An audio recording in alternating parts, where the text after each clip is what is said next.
They're not coming for your land. Not this time. They're coming for the path to your land. And once they own the roads, the rails, the shipping lanes, the ports, they don't need to own your products because they will own your movement. That's how the new game is being played. Let me be more specific. You probably had the names BlackRock, Vanguard, DP World, China Merchants Port, Dubai Ports, even Maersk and MSC. They're snapping up ports like they're on clearance. Mombasa Port in Kenya, China got a grip. Lamu Port, same story. Djibouti Port, leased long term. Ghana's Tema Port, major stake sold. Kingston, Jamaica. The port's operations are now controlled by China Merchant Port. Freeport, Bahamas. Chinese Farm Hatchington, Whampoa. Panama's Canal Rail, part owned by US asset managers. These companies aren't evil. They're just strategic, and we're asleep at the wheel. They don't want your goods. They want the toll booth.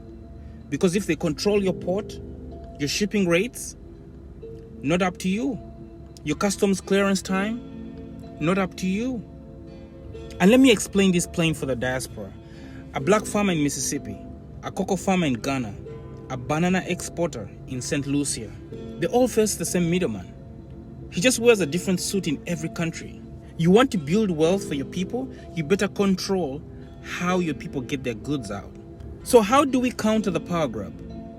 We have to come up with a strategy. We don't just resist, we out-strategize. So one, we have to buy more land. But owning the access to landlocked land is useless without access to markets. If you're buying land in Africa or the Caribbean, invest with others to secure the roads and trucks too. Form land plus logistic collectives. Own the route and the harvest.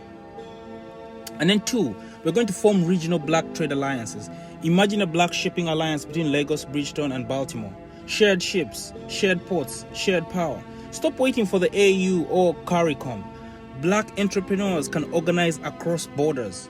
We don't need these organizations. They don't do anything for us. Three, we need to use domestic currencies for regional trade. The CFA franc, the East Caribbean dollar, the Kenyan shilling. Start trading in what we print, not what they lend. I repeat, not what they lend. No more selling cassava in dollars. That's just crazy. Regional trade should be in our money. And then four, we need to tax foreign firms that don't reinvest. Our governments must wake up. Private firms should pay higher taxes if they don't build roads, schools, or water systems near the ports they profit from.